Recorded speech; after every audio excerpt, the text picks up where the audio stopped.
مساء الخير، ازيكم؟ عاملين ايه؟ 100 يوم تابنج سيشن 61. أه بتكسف اسوق للمنتج بتاعي. نفس مرة واحدة ندخل في سبعة نطلع في سبعة، شوف الكسوف شدته كام، ناخد مسؤوليتنا نتابع مع بعض. برغم ان انا لما باجي اسوق ولا ابيع ساب نفسي اقبلها بدون حدود. برغم ان انا مش بتكسف اسوق، انا بتكسف ابيع يعني. انا ممكن احكي عن المنتج بتاعي بس بتكسف اطلب من الناس ان هم ياخدوه، هب نفسي اقبلها بدون حدود. برغم ان انا عادي ممكن اسوق للمنتج بتاعي، احكي عنه واتكلم عنه واقنعهم بيه، لكن اتكسف اطلب منهم ان هم ياخدوه، هب نفسي تماما واقبلها بدون حدود. برغم ان انا بتكسف ابيع المنتج بتاعي، بحب نفسي تماما واقبلها بدون حدود. برغم ان انا بتكسف ابيع المنتج بتاعي، بحب نفسي تماما واقبلها بدون حدود. هل الشعور بالكسوف زاد عما كنا بادئين بيه؟ أوكي. انا بتكسف ابيع المنتج بتاعي، بتكسف ابيع المنتج بتاعي. بحس ان انا شبه البنت اللي بتروح تقول للولد انا بحبك، وهو يقول لها لا، انا شايف ان احنا صحاب بس. I try to sell something to someone he doesn't want.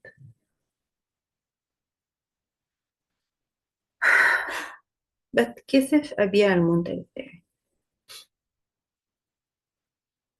بتكسف اقول للناس خدوا المنتج بتاعي. ليه بتكسف اقول للناس خدوا المنتج بتاعي؟ ليه؟ ليه بحس بايه لو قلت لهم خدوا المنتج بتاعي؟ ليه بتكسف؟ عايزين اجابه، ليه بتكسف يا جماعه؟ ايه الشعور اللي بيبقى موجود جوايا بيخليني اتكسف؟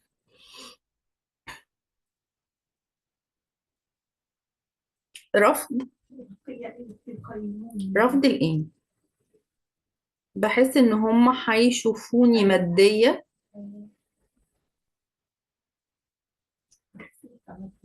ان انا مادية ده معناه ان انا عايزة فلوس بدون مقابل. احتياج، ان انا بشحت منهم، ده معناه ان انا مش بقدم حاجة.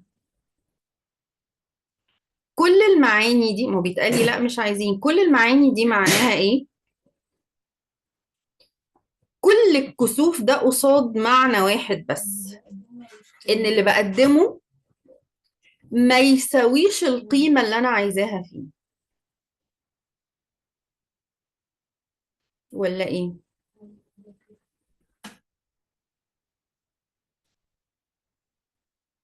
لو انا عارفة ان انا جايبة حاجة من بره مصر، والحاجة دي جايباها بالدولار،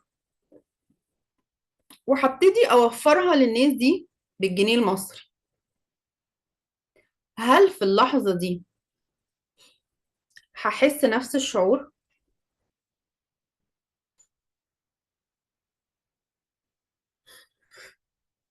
اللي انا بحسه تجاه الحاجة اللي انا نفسي عاملاها او مقدماها؟ حلوة. ده معناه ان اللي انا بقدمه اقل من الموجود بره. just say yes to the present moment. برغم ان انا بتكسف اعرض الحاجة بتاعتي للناس عشان تاخدها وتستخدمها، عشان الحاجة بتاعتي ما تستاهلش الفلوس، بحب نفسي اقبلها بدون حدود. برغم ان الحاجة بتاعتي ما تستاهلش الفلوس، بتكسف جدا، بحس ناس بتدفع فلوس من غير ما ياخدوا قيمة في المقابل، بحب نفسي اقبلها بدون حدود. برغم ان انا لما ببيع المنتج بتاعي بحس ان انا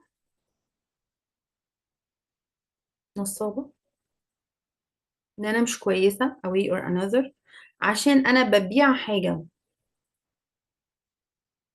ما تستحقش الفلوس اللي بتدفع بيها، بحب نفسي اقبلها بدون حدود.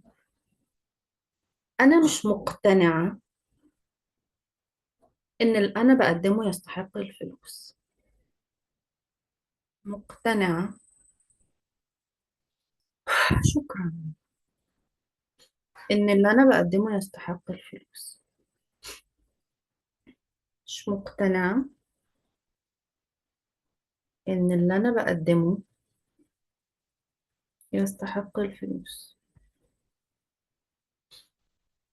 مش بتاب عشان اقتنع ان اللي انا بقدمه يستحق الفلوس، بتاب عشان اسمح للشعور بالكسوف يكون موجود زي ما هو.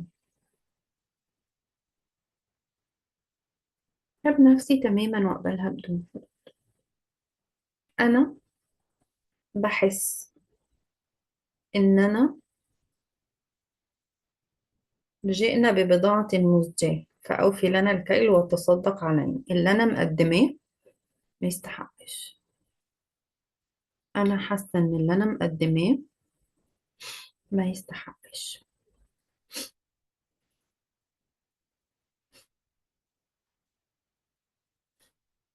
حاسة إن اللي أنا مقدماه ما يستحقش. إيه اللي حصل؟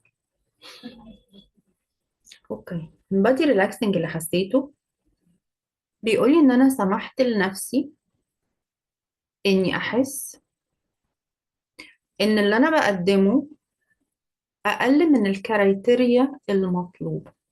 just say yes to the present moment. مش براند، مش إما، مش بس somebody. ما أنا عمري ما هبقى بس somebody عشان هم عملوه. ليه بفكر أكوبي حاجة معمولة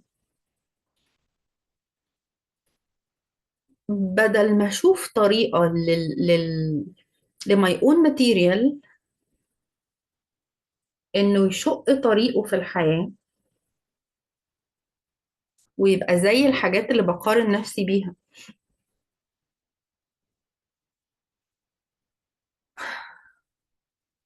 هل ممكن أسمح للمنتج بتاعي إنه يجرب حظه بدون حكم عليه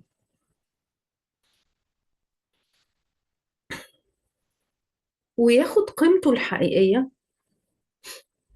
مش يمكن يطلع أحسن من حاجات مشهورة؟ مش يمكن أطلع شاطرة؟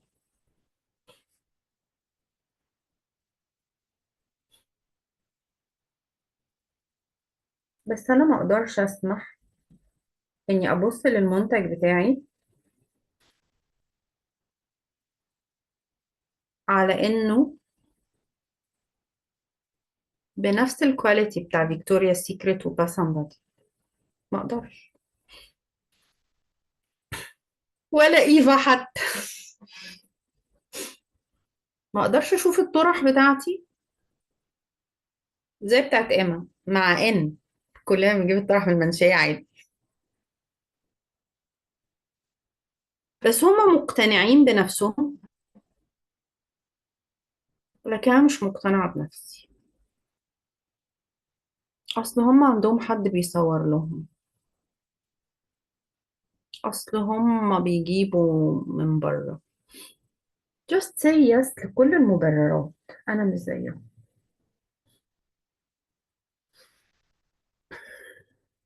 البادي ريلاكسنج اللي أنا حاساه دلوقتي بيقول لي إن أنا وافقت أدي المنتج بتاعي فرصة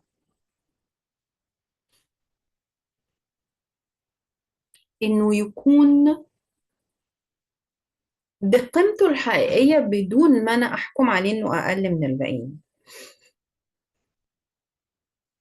حاسة إنه why not؟ طب ما أجرب. أجرب التولز بتاعتي، أجرب الكورس بتاعي، أجرب المنتج بتاعي لو أنا ببيع برودكت، أجرب السيرفيس بتاعتي لو أنا بقدم سيرفيس. طب ما أجرب. البادي ريلاكسنج بيقول لي إن أنا I integrate with the fact. حاسة إنه طب ما أجرب. نفس مرة واحدة، بدخل في 7 وبطلع في 7، استقبل الإدراك للنقطة اللي أنا واقفة فيها. شكرا ليك.